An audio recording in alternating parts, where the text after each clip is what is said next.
Comic Boom. Hey guys, Comic Boom here to review The Batman Who Laughs issue 5. Scott Snyder and artist Jock are doing a tremendous job. The plot continues to thicken. The story really starts to get even more exciting than it was at the end of last issue. Last issue ended with Batman being in Blackgate prison, with the warden Bruce Wayne being killed by a prison guard that's being impersonated by the Batman Who Laughs. And all the prison guards are converging upon Batman, and Batman is trying to convince them that he's not the Batman Who Laughs, but Batman's having a hard time convincing the guards of that because his voice is slowly changing. And one of the things here you can notice on the lettering, you can see that Batman's voice is slowly changing into the voice of the Batman Who Laughs, because every now and then you'd see their narration boxes. A lot of the words are written in red, and narratively you can tell as you read the comic book that whenever you see the red inked words, you know that it's the Batman Who Laughs slowly poisoning and evolving Batman into the Batman Who Laughs. And it's very interesting. It's very well done how the artist Jock has done that, and the letterer as well. And so all the pieces, the creative pieces here are coming into play really nicely.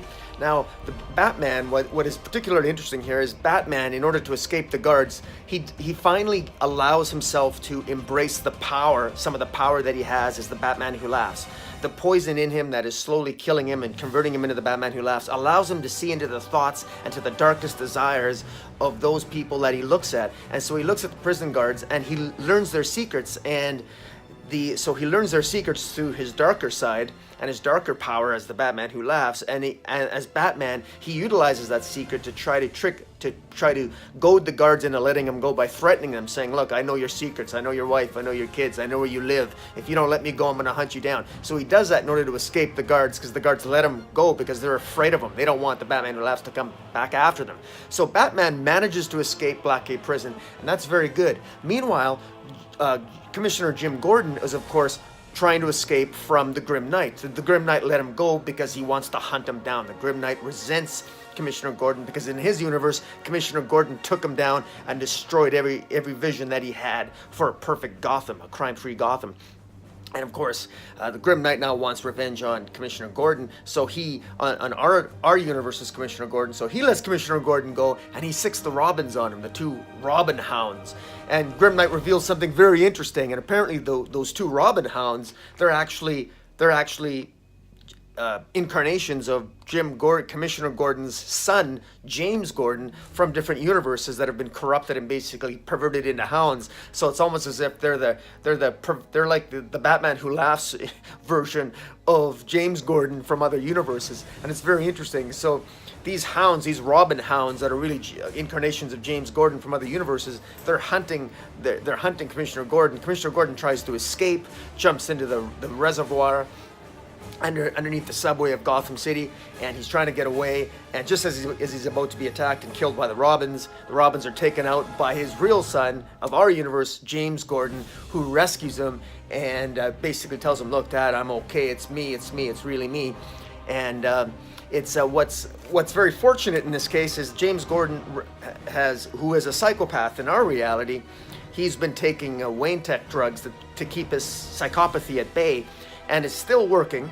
And interestingly enough, in past issues, James Gordon revealed that he couldn't remember all the subways, but fortunately, because he was down there looking for his dad, looking for Commissioner Gordon, it all came back to him. His genius is returning more in spades, and he's really starting to his photographic memory really came back in spades, and it allowed him to remember the exact layout of the subway and the reservoirs underneath Gotham City, and he was able to rescue his dad, Commissioner Gordon. When they did that, they then contacted Batman, who was on his way back to the Batcave. Batman had them picked up with they have sort of a Batmobile, for a subway Batmobile, which is kind of cool looking, and they make it back to the cave. But everything seems a little bit too easy. They make it back to the cave, and between Commissioner Gordon, James Gordon Jr., and Batman, they sort of put together, James Gordon Jr. tells Batman, "Look, the Batman Who Laughs is making a serum. He's making a serum that converts people into their darkest desires. And he's got 4 parts. He needs 6 things, and he's already got 4 parts of the serum, of the ingredients that he needs for this serum to convert people into their darkest selves." Now, I think this is a hint at what's been hinted at in Year of the Villain one shot. where we know that at some point the Batman Who Laughs is going to be converting 6 heroes into their darkest desires. So we know at some point, spoiler warning, hint, hint, hint, this whole video spoiler, that Batman Who Laughs is going to be successful at creating that serum. But in the meantime, he's at this part of the story, he's only got 4 aspects out of the total 6 that he needs to make that serum. Meanwhile, Batman, Commissioner Gordon, and James Gordon, they need to shut down the Last Laugh protocol, and they got to do that right away. And if they don't, all of Gotham is going to be essentially destroyed. But as they're about to do that, as they shut down the Last Laugh protocol, Batman realizes that this is too easy. Why is this so easy? Something doesn't seem right. Well, prior to that, and leading up to that, the Batman Who Laughs approaches the Court of Owls, and this is a great scene. He approaches the Court of Owls, and he pretends that he needs the Court of Owls' help. That he wants the Court of Owls' help to help him basically take over Gotham. And he gives him a long song and dance speech. And the Court of Owls will have nothing to do with him, and they sick their talons on him. They just want to kill the Batman Who Laughs. Of course, the Talons. Batman Who Laughs is 10 steps ahead of him. He's literally ripped the limbs off. He's ripped the arms off the Talons of the Court of Owls that try to attack him, and he basically wipes out the Court of Owls, and he reveals that one of his favorite Bruce Wayne incarnations is a Bruce Wayne in one universe that actually took over the Court of Owls, and the Batman Who Laughs takes out this Bruce Wayne from another universe who took over the Court of Owls. We then flash forward to the Batcave again, where Batman thinks something's not right, it's too easy, and suddenly the Batman Who Laughs appears, and he tells Batman something very, very interesting, and that very intriguing, and that is that what Gotham really represents.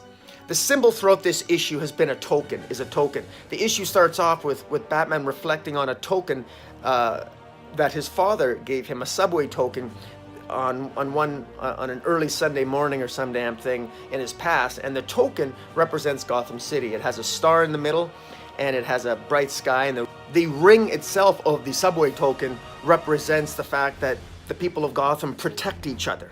And that's what Bruce Wayne's father told him. Thomas Wayne told him, son, look, the ring represents the fact that we people in Gotham, we protect each other. And the middle star of the ring means we strive to do better. Well, the Batman Who Laughs said, no, that's rubbish. Your dad gave you a song and dance. That's not true at all. He says the ring doesn't mean that we protect each other. The ring of that subway token marks hidden moorings from various ships to defend from, and that the middle star doesn't represent striving to do better. The middle star represents an armory built beneath the city, and that basically the Gotham is not designed to be a beacon or a haven, but rather a symbol of darkness, and that it was intended to be a fortress city of power, and it was originally basically a potter's field that contained a secret supply of pesticides. And again, with the weapons and the armory beneath the city, Gotham was all about darkness. Gotham wasn't about hope. It was the exact opposite of that. And as a result of that, the Batman Who Laughs is trying to get to the darker side of Batman, saying, look, this is the reality of what Gotham is. Let's destroy it. Activate the Last Laugh protocol. Activate it. You know it's Gotham's destiny to embrace darkness. Destroy it. Activate the Last Laugh protocol.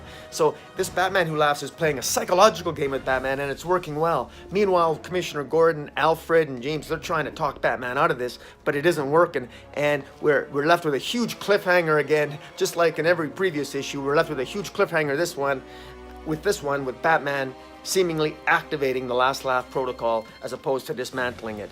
There is one particularly touching moment here when they're in the Batcave. Commissioner Gordon is having a conversation with Batman, and when the Batman looks at Commissioner Gordon, he sees Commissioner Gordon through the mask of the Batman Who Laughs, and he sees what Commissioner Gordon is thinking. And Commissioner Gordon is thinking those things that it's revealed that Commissioner Gordon knows Batman's secret, and Commissioner Gordon's thoughts are basically, tell him you know the truth, tell him. But Commissioner Gordon doesn't, and so the Batman realizes at that moment that Commissioner Gordon has always known his secret, that Bruce Wayne is Batman, but Commissioner Gordon, to his credit, doesn't say anything. He simply just tells Batman, everything's going to be all right, and because he's his best friend. Commissioner Gordon thinks of Batman as his best friend, and it was despite being a horrific moment, a moment of horror and terror, there's a deeply human moment of two best friends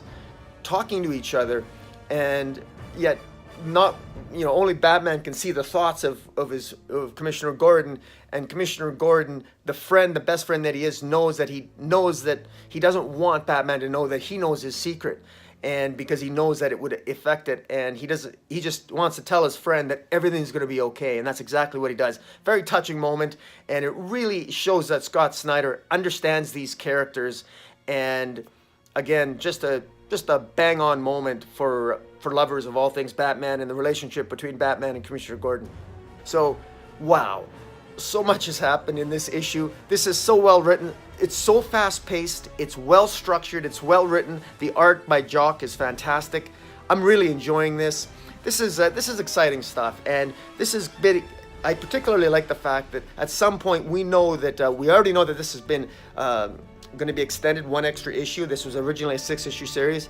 Scott Snyder was authorized to give us one more issue, and I'm so happy because he's got a lot of story to tell. This segues right in very well into what we've discovered in Year of the Villain one-shot, that 25-cent one-shot, which I encourage everyone to go and get. We know that at some point that serum that James Gordon Jr. referred to here, that he saw the Batman Who Laughs working on in his lab, well, when he was captured by the Batman Who Laughs last issue, he knows that he's using that serum, and he's going to use it on people to explore their darkest desires and explore their darkest selves.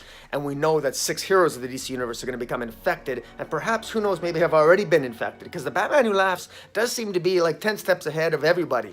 Certainly the Court of Owls, certainly James Gordon Jr., and he certainly seems to be ahead of Batman. He seems to have all these things in play, and this is exciting stuff. Scott Snyder's doing a really good job here.